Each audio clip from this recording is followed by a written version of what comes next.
Há 5 anos atrás, eu saí como habitualmente para um simples passeio de bicicleta e não fazia a menor ideia do que me poderia acontecer. De um momento para o outro, numa fração de segundo, eu senti-me completamente imobilizado. E fiquei tetraplégico. Os médicos diziam que não seria possível, mas eu sempre acreditei que esse não era o meu destino. E com a ajuda que tive da minha família, da Ana em particular, e a minha capacidade de resiliência, estou hoje aqui para mostrar que tudo é possível quando acreditamos em nós. Boa tarde e seja muito bem-vindo. Acreditar. Essa foi a palavra-chave para a recuperação do Fernando. Já está aqui comigo. Olá, Fernando. Que belo sorriso. E sobretudo, olho para si e vejo outro homem diferente daquele que havia ali naquelas imagens. Olha, vamos primeiro a essa paixão por desporto. Bem desde sempre, não é? Fantástico, é verdade. Boa tarde, primeiro. Primeiro que tudo, e obrigado pela oportunidade. De facto, eu sempre fui um homem do desporto, desde muito... Professor de Educação Física. Era professor de Educação Física, fiz a minha formação em Lisboa, precisamente, na Coscorada, aqui... E quem eu queria ver feliz era assim. A bicicleta era a minha paixão nos últimos tempos, mas eu fiz N tipos de desportos, eu adorava fazer todo o tipo de desporto. Fazia uma coisa que eu acho muito difícil, que é difícil, mete muito medo, que era o parapente, e acho sempre que é perigoso. É uma paixão também o parapente. Eu costumo dizer ultimamente que há alguns desportos que eu quero voltar a fazer e o parapente é um deles. Ah, o homem corajoso, de facto. E porque a sensação de voar é algo incrível, é algo que não é possível, não há palavras que descrevam. Não há palavras, não temos. Mas, portanto, professor, muito confiante em si próprio, no seu corpo, porque para fazermos estas coisas todas temos que nos sentir seguros das nossas capacidades. Era o seu caso? Era. Eu achava que sabia os meus limites. E foi naquele dia, assim, numa coisa completamente... Portanto, era uma situação perfeitamente comum, banal, não é? Exatamente. Eu saía todos os fins de semana, habitualmente, para o meu passeio pelo monte de bicicleta, habitualmente com mais 2 colegas, e nesse dia fiz tal e qual, deixava tudo preparado de manhã, pequenos almoços prontos, tudo preparado, e saía bem cedo, já tinha a bicicleta no carro, habitualmente ia à casa de um colega meu, onde deixava a bicicleta e começávamos o nosso percurso. Habitualmente eram 5, 6 horas de BTT pelo monte, simplesmente pelo gozo que dava estar em contacto com a natureza. Sempre foi uma das minhas grandes paixões, foi a natureza e o monte. Porque também fazia muitas caminhadas, não é? Ou seja, temos aqui uma vida toda que é organizada dessa maneira, não é? Completamente. Mas muda. E muda assim, não é? Às vezes nós não fazemos ideia de como somos muito mais frágeis do que parece. E, de facto, na parte não com tudo. Já vai dizer o que aconteceu, porque o que acontece é, de facto, tão banal como a ideia de ir passear. O que vem a seguir é que não é banal. Mas já iremos lá, vamos fazer uma curta pausa na conversa com o Fernando, portanto, e já voltamos. Até já, está combinado? Está combinado. Fantástico.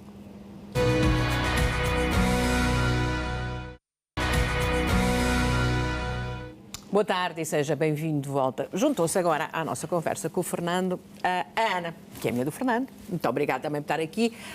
Ainda não dissemos exatamente o que é que aconteceu ao seu marido, mas podemos começar por aí. A Ana não imaginava que o seu marido pudesse estar no hospital. Não imaginava. Naquele dia. Não, porque ele tinha ido fazer a BTT, não é? Ele tinha ido fazer Aquele fatídico 5 de janeiro de 2020. Exatamente. Não fazíamos ideia o que estava a passar.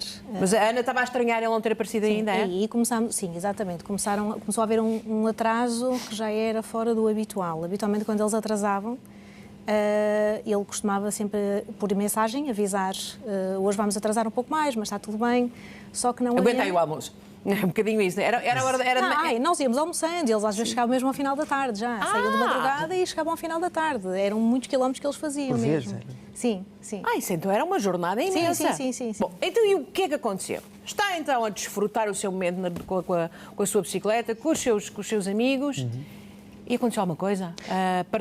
Apareceu um animal, deram-lhe o encontrar? O que é que aconteceu, Fernando? É uma situação muito estranha, porque eu já estava na parte final, já estaríamos a menos de 1 quilómetro de estrada de asfalto.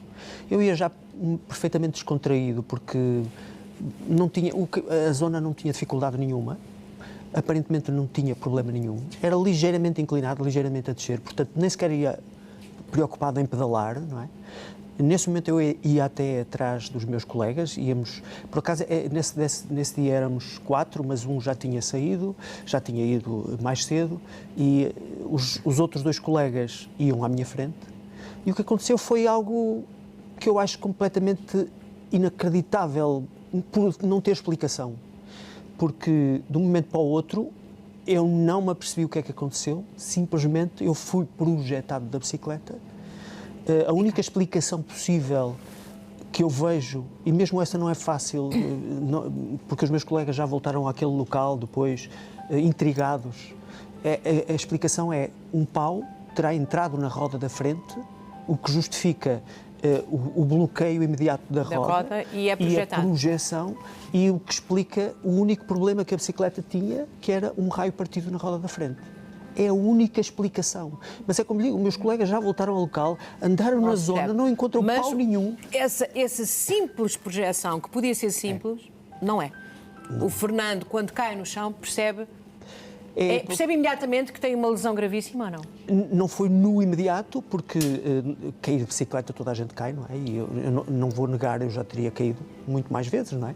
Mas a pessoa cai, levanta-se, com escoriações, e às vezes os colegas às vezes até brincavam, tal, nós temos cuidado, mas um dia, se calhar, ainda partimos uma perna ou algo do género. Agora, longe de mim esperar que, e o que aconteceu foi, no momento da queda, e eu levava capacete, como sempre levava, fiz torção da cervical, portanto da cabeça, e essa torção, no momento do impacto, fez com que eu tivesse fratura na zona cervical, bastante alta, entre C3 e C5, portanto C3, C4 e C5, portanto é uma lesão grave. E foi o que se chama uma lesão medular, porque basta haver uma contusão, um toque na medula, naquela zona central da nossa... E fica logo alguma coisa comprometida. É uma lesão incapacitante, segundo os médicos, para o resto da vida. Basta isso. Fernando, mas, portanto, deitado no chão, não é? A tentar provavelmente reagir, percebeu que não se conseguia mexer. Eu ainda por cima, fiquei virado para baixo, no local onde caí, da forma como caí, eu não consegui, foi aí que me apercebi, não consegui mais mexer-me.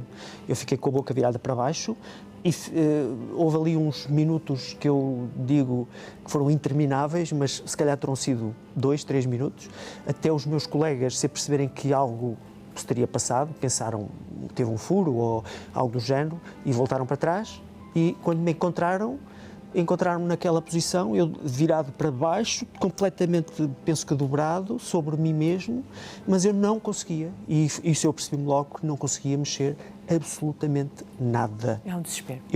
Inclusive, a única coisa que eu pedi aos meus colegas, algo se passa, é grave, peço só que me ajudem a mudar a posição da minha boca, porque eu estou com dificuldade em respirar. Não estava com a minha função respiratória comprometida, longe disso, mas simplesmente estava com a boca sobre o chão e não conseguia. Exatamente. Sempre consciente. Eu nunca perdi a consciência. Disse-lhes, olha, peçam mesmo ajuda, e eles ficaram um pouco, porque foi algo que não estavam à espera, não é? Pediram apoio de emergência. Nós estávamos ainda numa zona de montanha. Foi necessário, ainda não demorou muito tempo, eu não sei, como é óbvio, não tenho a noção do tempo. O que é que ia pensando durante esse tempo? Durante esse tempo, muitas coisas passam pela cabeça. E agora, o que é que será? Será que isto é assim mesmo? Será que vou conseguir reverter? Será que... algo que... muitas incertezas.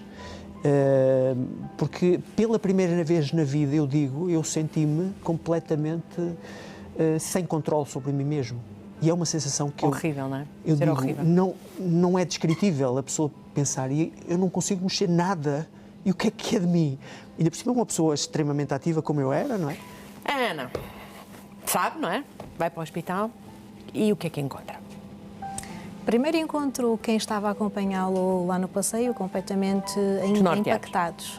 Sim, por não terem conseguido evitar, por não terem ainda consciência da gravidade da situação, mas já intuírem que era uma situação grave. E a aguardarem que o médico dissesse alguma coisa mais concreta, porque estava à espera que chegasse alguém da família para poder partilhar o que estava a passar. E aí? Portanto, depois de conseguir deixar os orientas do nosso filho com alguém, consigo falar com o médico, estava à minha espera, ou à espera de alguém que pudesse, de alguma forma, assumir ou autorizar. Eu não percebi muito bem se foi uma espécie de autorização. Era um consentimento, não é? Exatamente. Mas ele estava consciente. Mas ele estava consciente, não é? Ele estava consciente. Portanto, ele disse-me exatamente o que estava a passar e disse, se nós não fizermos agora uma intervenção, ele vai ficar assim sempre. Se nós fizermos, ainda há uma possibilidade de recuperação.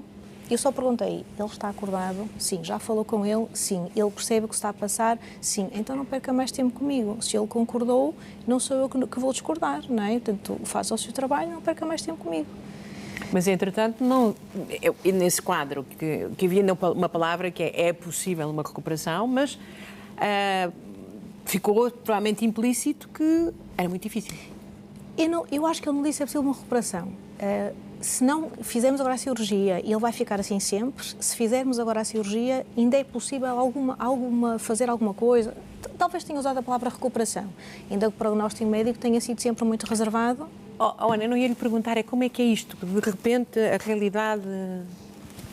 Tudo nos sai debaixo do chão, não é? Ou seja, é um impacto tremendo porque nós não estamos à espera, ou seja, sai completamente aquilo padrão que eram os domingos, não é? Eu sempre intuía que de todos os esportes radicais que ele praticava, não sei porquê, este era aquele, vai-se lá perceber este tipo de intuições. Achava que isto era mais perigoso? Não era nada racional nem consciente, mas era aquele que me deixava um pouco mais apreensiva. Eu dizia-lhe sempre, não vá sozinho, vai sempre com alguém. Qualquer outro, eu não ficava com esta aflição, mas neste dizia sempre, não vais sozinho, porque vais para o monte, se acontece alguma coisa, ninguém te pode socorrer. Quem é que te socorre? Bom, aqui estamos a ver um homem profundamente concentrado.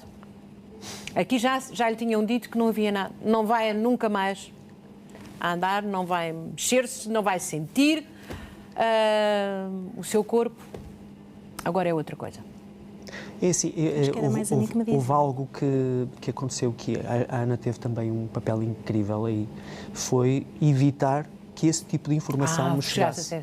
E isso para além de outras situações que ela própria conseguiu controlar, fez com que, embora eu tivesse noção da gravidade, mas eu não tinha noção da irreversibilidade que os médicos estavam a colocar. Tanto que eu recordo-me de, mais tarde, ela comentar isso comigo e dizer, eles tentaram dizer-te que tu não ias conseguir, mas eu não autorizei, do tipo, essa informação não é importante que chegue. Estamos a falar com uma psicóloga, que sabe o poder das palavras e das situações, não é? Também tem a ver com isso, Ana, tem a ver com o conhecimento. Sim, porque ia sugestioná-lo, não é? Ou seja, havia toda aqui uma construção de pensamento que era importante que ele fizesse no sentido de ele perceber que tinha que ativar o seu potencial para conseguir fazer uma recuperação. Mas Ana acreditou sempre que a recuperação era possível ou quando o viu assim, imobilizado, sem conseguir fazer nada, a não ser raciocinar e falar, não é? Reagir apenas com a cabeça, a Ana acreditou que era realmente... Não é necessariamente uma questão de crença, Júlia. A primeira informação que eu precisei retirar foi se havia secção medular ou se era apenas o que nós chamam uma lesão incompleta. Porque aí a recuperação, o que se pode antecipar em relação à recuperação é completamente diferente. Nós conseguimos perceber que era uma lesão incompleta, suficientemente grave para antecipar um cenário muito complicado e muito reservado, que ao longo do tempo fui percebendo pelos médicos que havia sempre muita reserva e não acreditavam profundamente na recuperação dele que ele tem tido, mas efetivamente era uma lesão incompleta. Portanto, haveria ali um rasgo de possibilidade. Era um caminho muito estreito, muito estreito, muito estreito.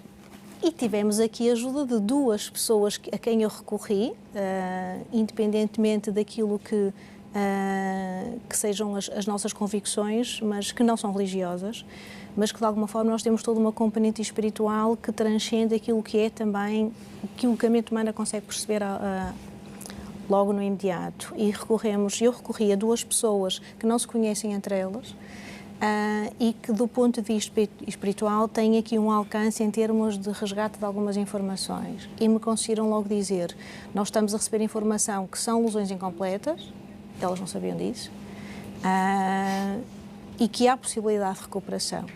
Agora, o que é importante é que ele tenha muita paciência e que perceba que vai ter que trabalhar muito.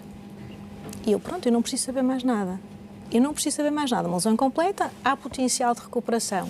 Eu não preciso saber mais nada. Portanto, a informação que eu filtrava para ele era isto. Vamos trabalhar. Mas, Fernando, entretanto estava imóvel. Claro, completamente imóvel. Assustadíssima ou não? Como é que estava a ver o que é que vinha aí pela frente? Eu, pegando um pouco no que a Ana estava a dizer, houve uma informação que foi muito importante. É claro que eu estava numa cama de hospital, no início, cuidados intensivos, entubado, completamente imobilizado. Eu até para me mexer precisava de ajuda, para mudar de posição. Uma coisa tão simples como mudar a posição na cama. A única coisa que eu via, parece algo incrível, era o teto do hospital. Eu não sabia se era de noite, se era de dia, se estava a chover, se estava... Estava sempre a olhar para cima? O teto era a única coisa que eu conhecia do hospital. E como as pessoas não fazem ideia, os tetos não são nada, não têm nada. Os tetos do hospital, que eu acho que é uma das coisas que se devia terem atenção, porque, de facto, era a única coisa. É uma boa ideia, Ana, é uma boa ideia. Ele fala muito disto. Ele fala muito disto. Pronto. Porque ele estava sempre virado para cima, respondendo à sua questão. Nesta fase, sim. Depois, houve um dado que a Ana me passou que foi muito importante. Colhido dessas duas pessoas foi... ambas lhe disseram a ela, e ela transmitiu-me que eu, independentemente da dificuldade, eu voltaria a andar, que era algo possível e que era uma jornada difícil, mas que ia ser possível. E eu agarrei-me, esse foi o meu foco principal. Em vez de me agarrar no não vou conseguir, coitado de mim, estou aqui, sou vítima de um acidente e tudo o resto, não é? Que seria o mais fácil, eu agarrei-me, não, eu vou ser capaz. E esta crença, chamem-lhe fé, chamem o que quiserem, porque nós não temos propriamente uma convicção religiosa, mas este acreditar foi o que mobilizou, e depois houve outros dados, outro conselho que eles me deram, que era visualizar algo que fosse para mim agradável e que estivessem a fazer um exercício físico, porque há estudos a dizer isso mesmo visualizando um exercício, uma atividade física, há alguma ativação muscular e há algum trabalho a esse nível. E eu foquei-me e passei como está na imagem, ela colocava-me fones quando estava comigo, quando não estava sem fones, e eu fechava os olhos e visualizar uma coisa que lhe desse prazer. Eu passava horas a caminhar no monte, a andar de bicicleta, a voar de parapente. Eu estava lá. Não, é porque a nossa mente tem esse poder. Aquilo que nós visualizamos é como se o fizermos de forma intencional, a sentir as emoções de estar lá. Eu sentia o vento, eu conhecia os caminhos, eu conhecia as curvas, eu sabia onde estava. Eu devo ter feito, como disse, centenas de quilómetros no monte, e isso foi o que me salvou. Porque já vamos lá. Vamos lá, porque ainda há mais história na vossa história. Portanto, Fernando ouviu não vai voltar a andar, ouviram os dois estas palavras, recusaram-se a acreditar, não podia ser este o final. Juntos em família, lutaram para dar a volta à situação e ambos acreditam que tiveram uma ajuda muito importante, porque antes deste acidente, este casal já tinha sofrido uma perda inimaginável.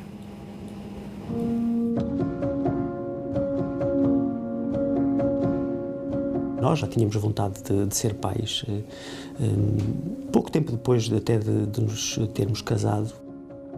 E decidimos tentar, e de facto a primeira tentativa não foi uma tentativa muito agradável. Nosso primeiro filho não chegou a ter nome, nosso primeiro filho viveu apenas uma vida intrauterina de 3 meses. Ao final desse tempo, acabou por ter que ser um aborto provocado, e nós tivemos conhecimento disso na primeira ecografia que nós fizemos do final do primeiro trimestre, e era naquela ecografia que íamos poder ouvir o coração do bebê a bater, e não se ouvia. Acabou por ser dado como sem vida. A segunda tentativa para a gravidez decorreu já após 1 ano e meio desta interrupção. Foi necessário aguardar algum tempo até que o médico dissesse que já estariam reunidas as condições para podermos avançar de novo. Se duvidámos na segunda tentativa, não duvidámos, porque sabíamos que esse era o nosso objetivo, não é? A gravidez do Gabriel foi uma gravidez normal, do ponto de vista de todos os exames que foram feitos, inclusive foram feitos alguns extra, precisamente pelo historial anterior da primeira gravidez. Não se detectou absolutamente nada, portanto, tudo normal. Foi uma alegria imensa para nós, para a família, como é óbvio, não é? E nada nos fazia pensar que pudesse haver algum problema, até porque não havia indícios de nada. Quando o Gabriel nasce, aparentemente estava tudo normal. Inicialmente as mães têm uma intuição maior. O meu olhar, como não deixaram um olhar técnico, clínico, porque eu sou da área da psicologia, e então eu sabia que estava a haver ali uma curva, um desvio que não seguia aquilo que seria o previsível, digamos assim. Eu confesso que ficava um pouco na dúvida porque os médicos, os pediatras diziam-nos não há problema, isso é a mãe é que está a exagerar. E eu dizia não, alguma coisa aqui não está bem porque o Gabriel não interagia connosco. A parte visual era aquela que nos chamava mais a atenção, ele não interagia connosco visualmente. O que é facto é que com o passar do tempo fomos percebendo que algo mais grave se passava. Aos 6 meses, como nós fomos insistindo, passou de criança normal para um grande problema de saúde. Na altura que soubemos foi mesmo um choque grande, porque foi quando fizemos um diagnóstico da visão do Gabriel. Ele disse-nos claramente, em termos mecânicos, o Gabriel não tem problema nenhum no seu aparelho visual, mas há algo em termos neurológicos, que faz com que ele funcionalmente não veja. Ele é funcionalmente cego. E isto, como é óbvio, de um momento para o outro, tudo descambou. O Gabriel, de criança normal para criança com problema muito grave, já foi assim um impacto. Ok, nós sabemos que se passa alguma coisa, mas tem que haver uma solução. Aquilo que não era nada, afinal era tudo. Começou com algum quadro de alguma apatia, que nos parecia que ele ficava meio parado, até que começou a ter, não me recordo exatamente quando, a primeira convulsão daquelas fortes que ele teve, que aí foi assustador. Confesso que é assustador e se custa para nós, custava-nos mais porque para ele, Gabriel, era um esforço inacreditável. Mais tarde se percebeu que era um quadro convulsivo enquadrado numa epilepsia, sendo que aqui a epilepsia não era o quadro clínico em si, mas era um sintoma associado a uma encefalopatia, já que não se deu outro nome porque não foi diagnosticado, mais grave ainda. Aquelas convulsões mais fortes, ele terminava a convulsão e ficava a dormir durante, às vezes, horas, porque ficava super cansado de todo aquele esforço involuntário que ele tinha acabado de ter. Nós deixamos cada vez mais estar ou menos preocupados com a questão diagnóstica, começamos a estar cada vez mais preocupados com, ok, o que é que nós vamos fazer com estes sintomas? Então procuramos, infelizmente cá em Portugal não tínhamos grandes respostas em termos de reabilitação neurológica. E acabamos por localizar um instituto no Brasil, no Rio de Janeiro, o Instituto Veras, que trabalhava sobretudo com reabilitação neurológica. E com a ajuda deles começámos a desenvolver toda uma programação com o Gabriel, mas era bastante intensiva. Nós tivemos que transformar toda a nossa vida, todos os nossos ritmos, todos os nossos horários. Começámos desde 5, 6 horas por dia, progressivamente já estávamos a trabalhar entre 12 a 14 horas por dia, nós dividíamos por turnos. A mobilidade dele era praticamente reduzida. Quando nós começámos a aplicar o programa, ao final de 6 meses, ele já rastejava pela casa toda. A nossa casa era um centro de reabilitação e, na perspectiva do Gabriel, era um auténtico parque de diversões.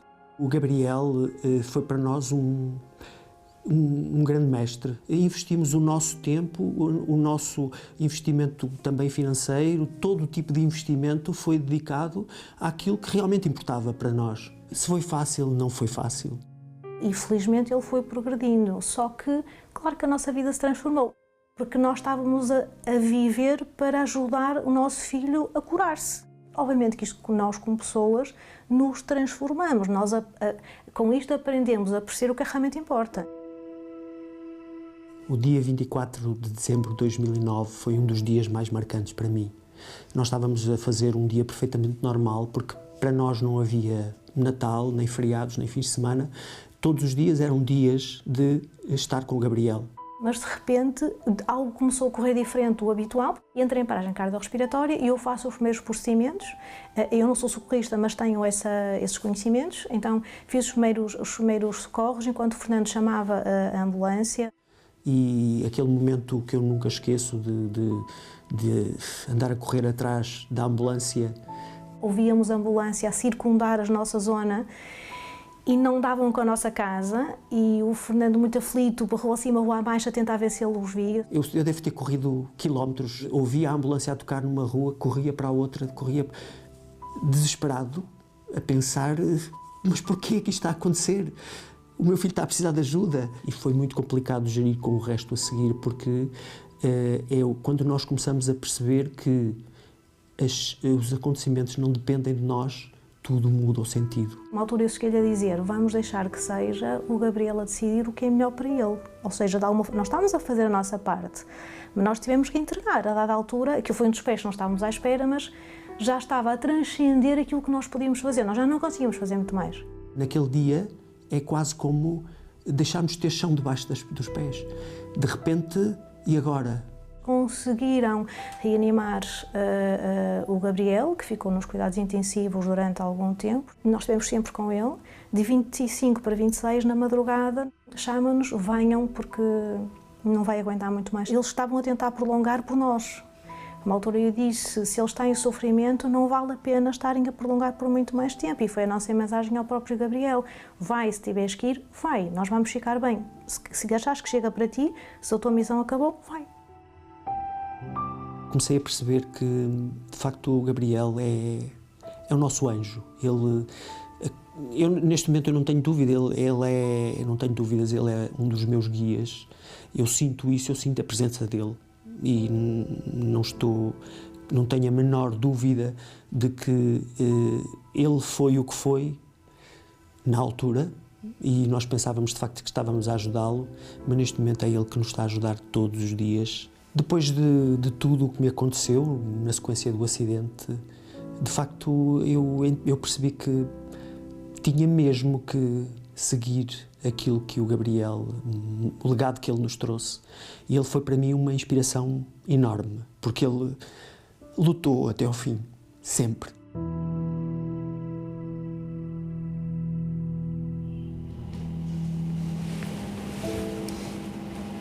Foi bom ver o rosto dele, é bom olhar para o rosto dele, Fernando. É lindo. É lindo. Gabriel é lindo. Eu fiquei muito impressionada com a vossa esta frase, que acho que é dos dois, é o Fernando que a diz, mas acho que é dos dois, que é o Gabriel foi o nosso mestre. Porque vocês estavam a acumular um conhecimento naquela altura para o ajudar, não foi? Sem dúvida. Que foi vital agora. Fundamental. Fundamental. Foi isso que aconteceu. Foi o que me regeu logo nos primeiros dias após o acidente dele. Eu sabia o que fazer em alguns pontos, não sabia de lesão medular. Tivemos que recorrer atrás também, não é? Com os especialistas que nos ensinassem. Mas havia um para além. conhecimento prévio de uma série de coisas. Mesmo a própria estimulação sensorial, eu levei todo um arsenal para o hospital para fazer contrastes sensoriais, não percebiam o porquê dele já está a começar a perceber determinado tipo de sensações táteis, e tinha a ver com os estímulos que eu já lhe estava a fazer. Os médicos despertavam ali alguma curiosidade, não me impediam de fazer o que eu estava a fazer, mas não entendia. O que fez resultou. Sim. Mas olha, perder um filho Sim. é um luto muito difícil, não é? Sem dúvida. Sem dúvida. Vocês fizeram, portanto, ficaram com as cinzas em casa? Não Durante um tempo. Sim. Durante um ano. Exato. Foi durante um ano, exatamente. Era preciso, Ana? Não conseguiam largar, era isso? Eu acho que foi mais por mim.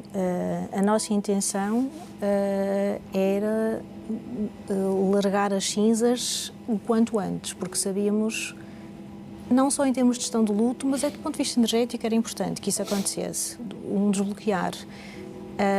Mas eu não consegui. A Ana fazia uma coisa que era...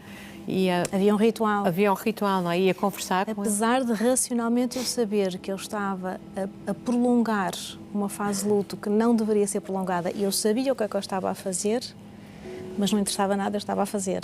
Ou seja, eu todos os dias entrava no quarto do Gabriel, olhava para as cinzas, cumprimentava, dizia-lhe bom dia, no final fechava novamente o quarto.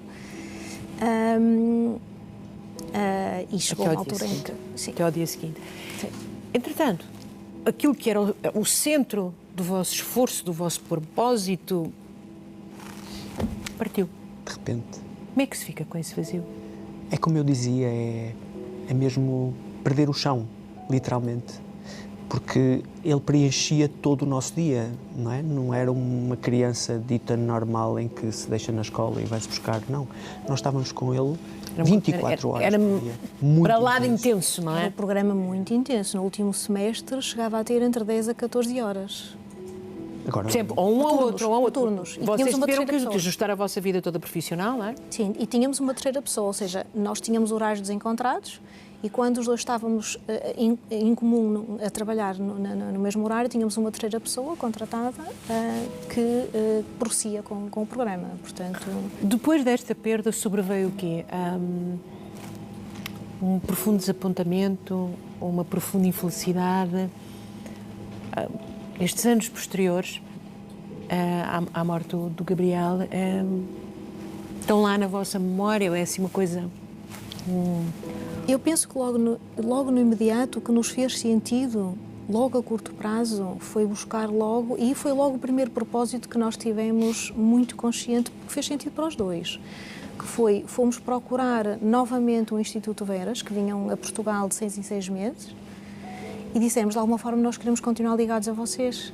o voluntariado. E eles também, coincidentemente, se calhar não há coincidências, a representante que eles tinham cá, que era voluntária também, para os receber e receber as famílias que vinham cá a Portugal, ter consultas semestrais com eles, ela estava de partida para o Brasil.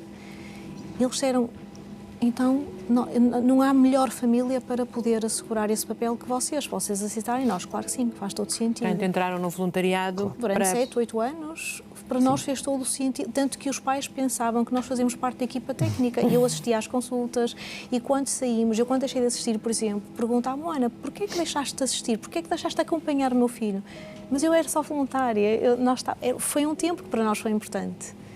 Não é? E era preciso haver mais vida lá em casa, não era? Portanto, isso de ser pais outra vez Não estava excluído. Claro que não. Não estava excluído, mas foram desaconselhados, não foi? Fomos desaconselhados pela genética mesmo, porque eu disse há pouco ali na VT, não houve diagnóstico e a probabilidade de poder ser algum problema que tivesse alguma origem genética existia. Ia ser, diziam-nos os médicos, poderia haver ali 30% de probabilidade de termos novamente um filho com um problema semelhante. Isso é muito elevado. Portanto, vocês começaram pela adoção, não é? Durante uns tempos, largamos adoção. essa ideia e, portanto, tivemos um tempo em espera na adoção, largamente à espera, porque a nossa zona é uma das zonas, em termos de Portugal, com lista de espera maiores. Eu não sabia. Braga é? Não sabia. É das zonas em que mais se espera, pronto. E nós chegamos, inclusivamente, chegamos a ser chamados novamente para uma nova avaliação, porque já tinha ultrapassado o período legal da validade da primeira. Eu acho que nós já nem sequer tínhamos forma de justificar as faltas no trabalho, porque já tínhamos esgotado para aquilo que era necessário fazer. Pronto, mas a dada altura começou a fazer-nos sentido, até porque fomos buscar ali outras fontes que nos conectamos e tentámos perceber se poderia ser ou não possível apostar novamente com o filho biológico. E prosseguimos em espera com a adoção também. E conseguimos. E veio o Jonatas. Que agora já tem 12. Já fez? Fez ontem 13 anos. 13? Ontem Parabéns. Ontem, 13 anos. Parabéns. E tudo correu bem. E tudo correu bem. E é um rapagão já, fantástico, já vi aqui, cheio de estilo ainda está mais pequenino, também. Dá uma sensação que há aqui uma coisa muito física também, ou não? Sim, porque claro. Como é óbvio, não é? Sobretudo até o Ocidente, o Fernando fazia muita coisa. Fazíamos muitas, desde pequeno, desde que começou a andar, começámos a fazer caminhadas. As pessoas já achavam piada no local onde morávamos, porque tínhamos tipo, vamos até ao parque infantil e andávamos tipo 2 km. O Jonas foi ensinado a rastejar com 8 dias de idade. Era natural. Que aprendeu, porque a estimulação, quanto mais precoce, melhor, não é? Claro.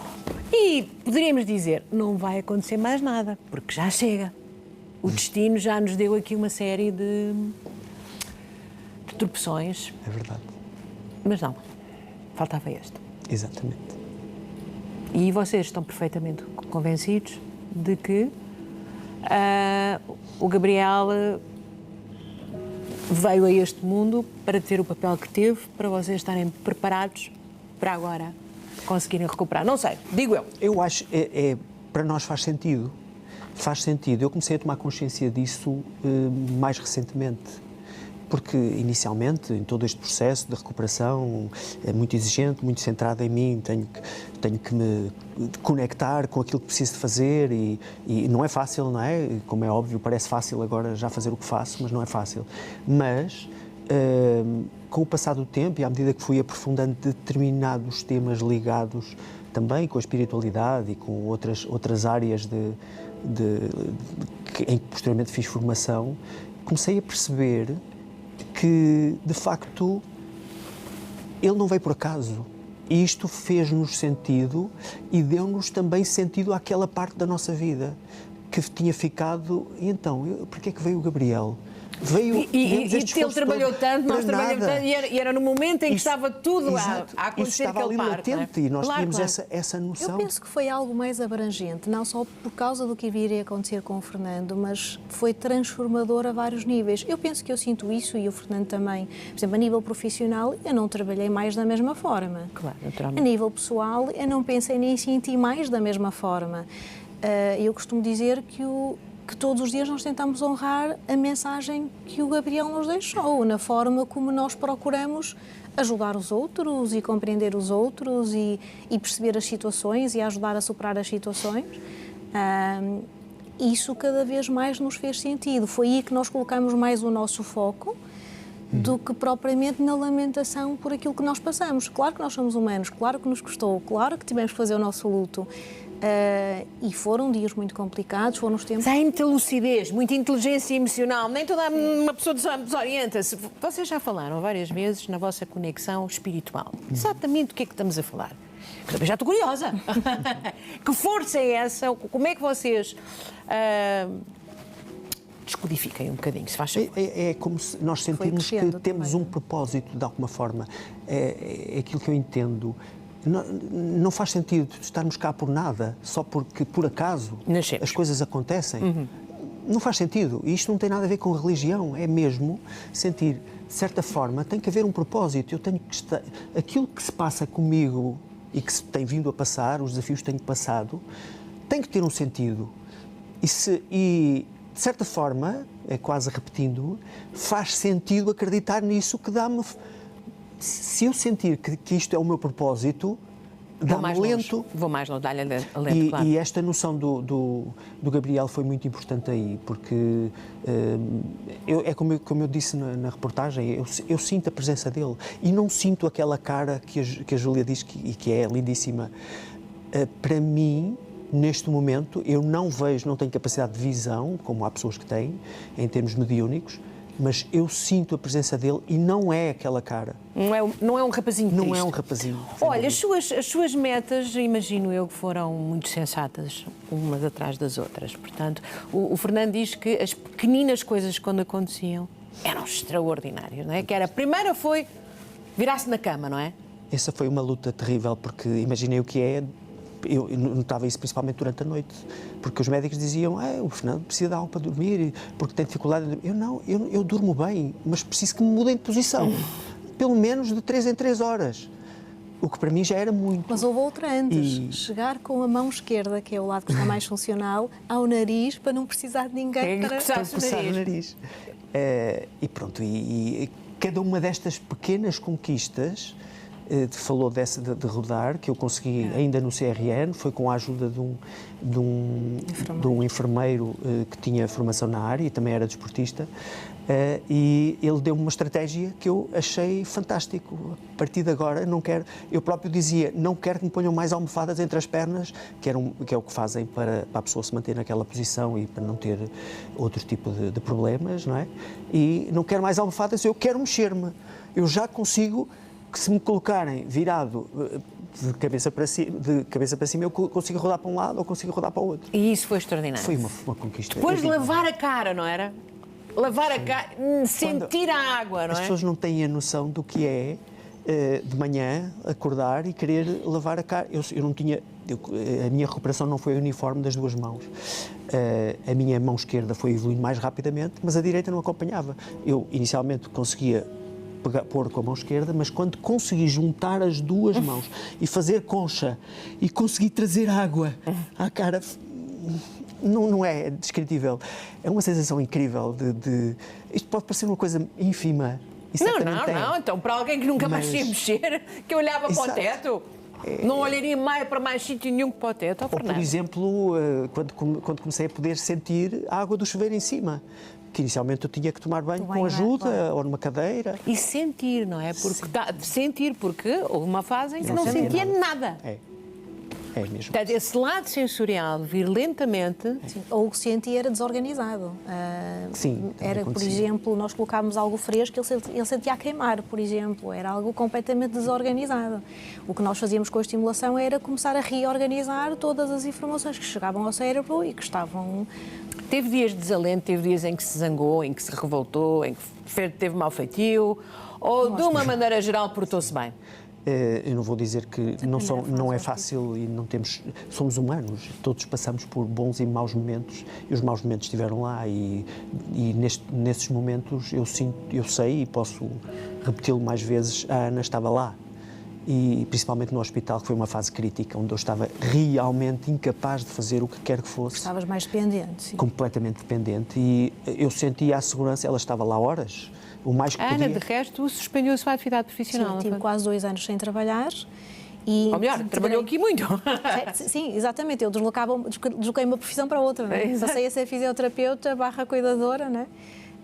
E integrei um programa de cuidadores no hospital que me permitia estar lá em horário alargado das 9 às 10. A minha mãe veio ficar com o Jonatas, tinha sempre alguém que conseguia levá-lo e buscá-lo à escola quando não podia ir eu, mas eu andava sempre mais afã para ficar com ele. Para quê? Para que o tempo que ele tivesse na enfermaria, porque o tempo que eles têm lá de terapias no hospital é ridiculamente insuficiente, estimulação sensorial, e eu queria que o tempo que ele tivesse em enfermaria estivesse a ser rentabilizado e não fosse contraproducente, porque ali era uma luta contra o tempo. Há uma série de hormonas que são libertadas no organismo que, durante os primeiros 6 meses, quanto mais se intensifica a reabilitação, mais o organismo tem forma de recuperar. Só que o nosso sistema também não está preparado para conseguir dar tanta resposta a tantos doentes, não é? Portanto, é muito complicado. O que é que os médicos iam dizendo, enfim? Estava aqui, havia ali uma coisa paralela. Nós éramos as pessoas estranhas ali da... Sim, porque... Oh, Ana, não deixe lá isso, ele não vai conseguir sentir. Disseram-lhe isto várias vezes. Não, nunca me desencorajaram. Isso não. Havia sempre ali alguma curiosidade. Tentavam, de alguma forma, sempre manter aquele discurso padrão. Por exemplo, lembro uma altura que uma das médicas fisiatra,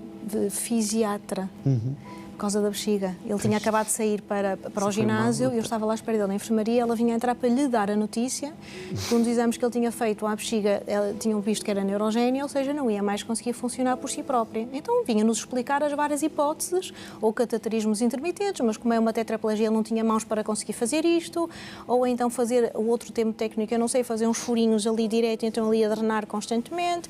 Eu disse, não, doutora, vai-me desculpar, simpaticamente, mas eu devia ser ali uma espécie de Rottweiler, eu acho que eles viam uma espécie de Rottweiler ali à entrada, que o que podiam, o que não podiam dizer. Às vezes até tentavam expulsar-me para eu não estar a impedir tudo, mas eu dizia, não lhe vai dizer isso, porque eu ainda não vi que tenham feito nenhuma estimulação neurológica para ele conseguir operacionalizar a bexiga, deixem-me fazer. Não, mas a neurogénia não vai dar, as estatísticas mostram que não dá. Mas as estatísticas, eu não quero saber das estatísticas. Se enquanto não houver estimulação neurológica, ela obviamente não vai acontecer, então avalia. Não é que implodiu as estatísticas? Como é óbvio, não é? Eu sabia que eu ia conseguir. Eu ali uma espécie de contrabando com os enfermeiros que, eu não sei se pode dizer isto publicamente, mas sem os médicos saberem, nós fazíamos ali, sempre que ele tinha que trocar a algália, deixavam-no mais horas do que o habitual para conseguirmos fazer ali uma estimulação e as coisas começaram a acontecer. O problema é quando ele entra para o CRN, coincide com aquela fase em que as visitas... Reabilitação do Norte, sim. Aquela fase em que as visitas deixam de ser permitidas... E então, houve regredia pelo meio, não é? Por causa da pandemia. Novamente, algália, porque a explicação deles é, não, isto está a acontecer, mas deve ser uma infecção que está a ter urinária. Faziam essa não é infecção nenhuma, não. Eu acho que não é, eu acho que é mesmo evolução, reação a... Mas olha, a Ana tem que ser muito assertiva nessa... Rottweiler. Não, é porque a determinada altura... Era desesperante. Não, desarmam-nos pela... Quer dizer, por muito que a sua convicção fosse e do seu conhecimento e aquilo que ia aprendendo e aquilo que... Pronto. As suas certezas, mas estavam ali os médicos e a estatística, a prova, há estudos, portanto, lutar contra isso, mas vocês formaram a equipa, não é? Teve que ser. O Fernando confiava totalmente nesta... Claro, porque eu tinha tido a experiência do Gabriel, não é? Ele também sabia, ele também tinha conhecimento. A neuroplasticidade é um facto e eu já tinha lido muita coisa do tempo do Gabriel sobre neuroplasticidade. Eu sabia o que era e os médicos sabem. Agora, uma coisa é saber, muitas vezes Os fisiatras não, os fisioterapeutas. Os fisioterapeutas... E foi-se conseguir, não é? Aliás, estamos a ver a sua recuperação. Está um magrinho, Fernando, ainda muito triste. Ele sempre foi magrinho. Sim, mas foi no CRN ainda? Sim, mas aqui está triste, está de cara fechada, não é? Eu passei 2 meses e meio no CRN completamente sem visitas, seguido, sempre. Isso custa muito, não é? Só a Ana de vez em quando ia lá levar roupa, porque era o que era permitido. Mas só víamos pela janela. Agora, eu não... Até nisso, que azar. Podia ser noutra altura, não é? A fisioterapia, mas eu encarei isso de uma outra forma. A fisioterapia era o único sítio onde eu podia estar naquele momento. Eu até isso acho que fui, como se diz, abençoado, não é? Do tipo, onde é que eu podia estar quando todas as clínicas estavam fechadas? No centro de reabilitação, claro. Portanto, nada... Foi o foco ali, não é? Ainda bem que estás aqui dentro. O melhor sítio onde eu poderia estar e agradeço por isso. Foi uma luta grande mesmo lá, porque eu aos fins de semana não havia fisioterapia e eu não parava. E quando saíam, eu ficava sozinho no quarto e levantava, quando já me conseguia pôr de pé, e agarrava-me na beira da cama e punha-me a fazer exercícios. Mas isto para mim fazia sentido. Ou então passava horas a fazer trabalho mental, de visualizações, ou o reiki... É isso, o reiki também, não é? O reiki, já tínhamos, por causa da bexiga também, que foi outra grande luta. Já tínhamos isso. Nós já tínhamos formação em reiki. Por causa do Gabriel, precisamente. E eu usei isso principalmente por causa da recuperação da autorreiki, para a recuperação da função de urinária. Eu recordo-me perfeitamente de, a uma altura, me dizerem, os médicos, mas não é possível. E eu, mas porquê é que não é possível? Porque nós fizemos um estudo urodinâmico que diz que não é possível. E eu dizia, então façam outro estudo que vos diga que é possível, porque eu sei que é possível. Eu sei. E tanto insisti, nessa altura eu estava sozinho lá, claro que telefonava e falava com ela e tudo, com a Ana, mas eu insisti e até que fizeram outro estudo e de facto houve um médico lá, um fisiatra, que decidiu, então vamos experimentar. E puseram na situação de, durante uma semana, eu digo isto com naturalidade... já fazíamos antes no hospital. Durante uma semana, para provar que eu era, provar-lhes a eles, não é?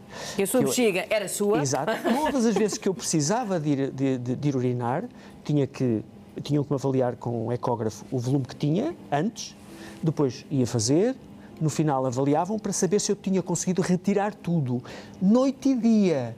Isto parece uma coisa simples, mas em termos mentais, eu até respirava fundo antes. Eu tenho que provar a esta gente que eu sou capaz.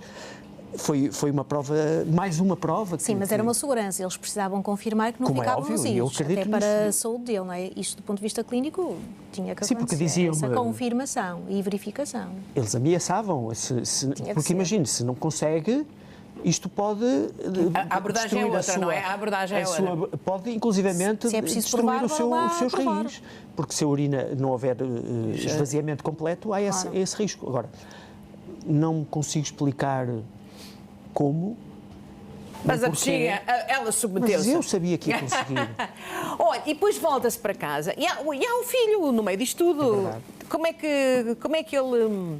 Na altura o Jonatas tinha 7 anos, na altura do acidente. Ele fez 7 anos quando eu estava no hospital. O pai que andava de bicicleta, que se atirava de parapente, que fazia coisas extraordinárias, que era professor de educação física, fazia com ele, e agora não faz. E eu tenho que o ajudar. Isto foi no hospital. Ele foi a primeira pessoa que empurrou o Fernando na zona exterior do hospital, foi o Jonatas, fez questão de ser ele. Mas ele já te tinha visitado um pouco antes disto. Ou seja, mas ele compreendeu. Tive que o preparar muito bem. Ele hoje diz-nos que nunca entendeu muito bem exatamente o que é que eu queria dizer quando ele não mexe daqui para baixo. Vais vê-lo de uma forma diferente, em posições diferentes. Ele só diz, só me lembro dele estar cheio de fios. Ele tem uma entrevista até no teu canal. Eu fiz uma entrevista. Cheio de fios. pronto, ainda era muito pequenino, mas ele sempre foi muito maduro para a idade, bastante inteligente, nós também somos suspeitos para dizer isso, mas pronto, aparentemente sempre foi lidando com uma forma mais ou menos compreensível em relação à situação. Mas claro, é uma criança e sentiu a falta do pai e da mãe durante aquele tempo, não é? Porque eu também estava ausente para estar a ajudar o Fernando. Olha, é uma escolha difícil de se fazer também aí, não é? Deve ser muito difícil, principalmente com o vosso histórico, vocês com tudo o que já tinham passado com o Gabriel. Portanto, isto tudo... Foi uma gestão em vários níveis. Sim. Bom, nós vamos continuar a conversar ainda com a Ana e o Fernando, mas agora tenho aquele conselho para o ajudar a viver melhor. Já venho ter convosco.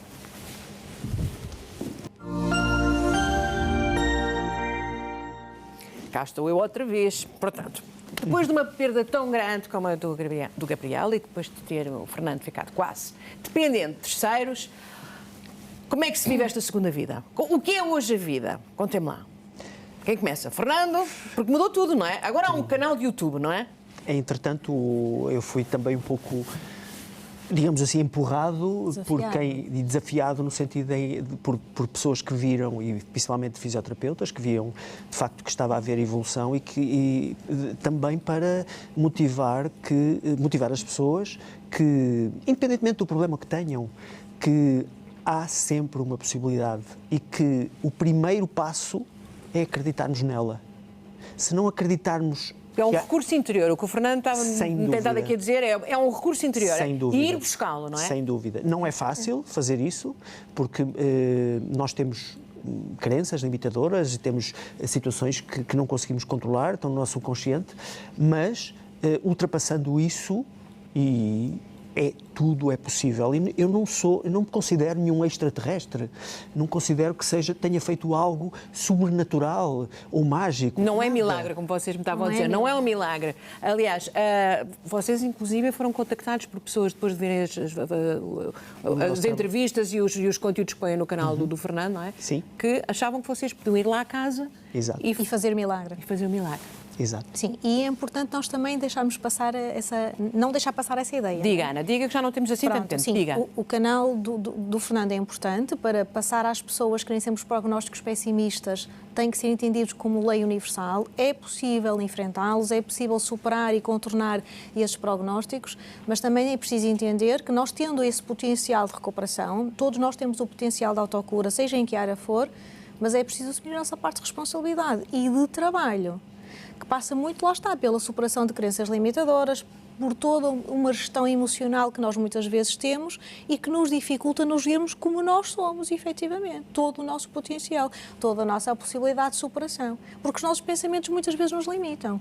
E estamos a falar no nível subconsciente, por isso é que qualquer um de nós dois agora tem enverdado por áreas mais ligadas à hipnoterapia, terapia transpessoal, um bocado para usarmos estas nossas ferramentas para ajudar as pessoas a perceberem quem elas são verdadeiramente, qual é o seu potencial, mas para isso muitas vezes é preciso limpar a parte emocional que está... Então é isto agora o que ficou depois deste susto todo enorme, desta tropeção, no sentido literal, porque foi mesmo uma tropeção com a bicicleta, vocês passaram para outro patamar, a vossa vida passou para outro patamar. O nosso propósito tem crescido, o do Fernando no último ano. A minha vida mudou radicalmente, eu deixei de ser professor por opção, não que não fosse possível. E passei a dedicar-me a esta área da terapia e mentorias nesta área de terapêutica. Inclusivamente já tenho, para além do canal do YouTube, onde tenho também em fernandofrazão.com, estou a começar a publicar algum tipo de trabalho nessa área, ainda para já, são um e-book gratuito, mas a minha intenção é realmente ajudar as pessoas a perceberem, se calhar com o meu exemplo, a perceberem o poder que elas têm. Não sou eu que tenho o poder. Por isso é que a Ana dizia, eu não vou ajudar, não vou pôr a salvar alguém do que quer que seja. Não, o que eu posso é ajudar e dar ferramentas à pessoa para que ela própria... Afinar a antena. É um bocadinho afinar a antena, não é? Para que a pessoa perceba o caminho que pode percorrer e os resultados são incríveis. São inacreditáveis. Eu tenho recebido, nesta área que tenho trabalhado ultimamente, testemunhos de pessoas que conseguiram resultados incríveis de remissões completas de doenças oncológicas ou doenças imunitárias.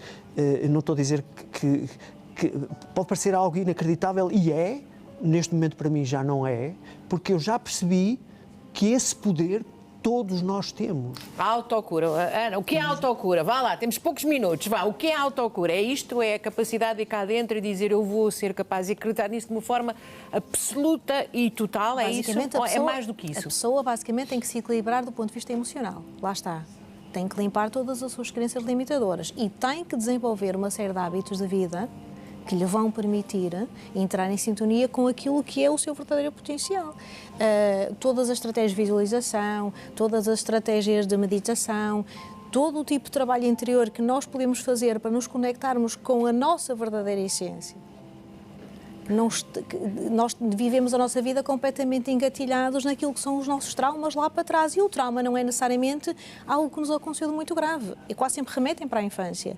São situações que, quando o nosso aparelho psíquico ainda absorvia tudo em bruto e nós encaramos que aquilo de facto era algo tudo muito grave e desenvolvemos toda uma autoimagem que nos foi condicionando na vida de adolescentes, enquanto adultos, e que muitas vezes dificulta e limita a nossa performance em várias áreas da vida. Passa primeiro por limpar toda esta componente emocional e depois desenvolver todo um conjunto de hábitos que permitam a pessoa expressar aquilo que realmente é o seu potencial. Claro que sim. E esta é a nossa ferramenta agora. Ele já está nisto há um ano, eu estou nesta fase agora de transição, ganhei coragem finalmente ao final de 28 anos de psicologia numa sessão estável, começar a trabalhar noutras áreas, desde o coaching, ainda que vá continuar com a psicologia, mas muito nesta linha também da terapia transpessoal, porque nós não podemos deixar de agora respeitar esta nossa mensagem, não é? E este nosso propósito de ensinar isto às pessoas, que efetivamente elas podem ser mais e viver melhor, este aliás é o meu nome do meu projeto, no sentido de efetivamente poderem se construir e reconstruir como pessoas e aumentarem a sua performance em todas as áreas. O que é que eu tenho para dizer? Muito obrigada. Obrigada a nós. Muito obrigada.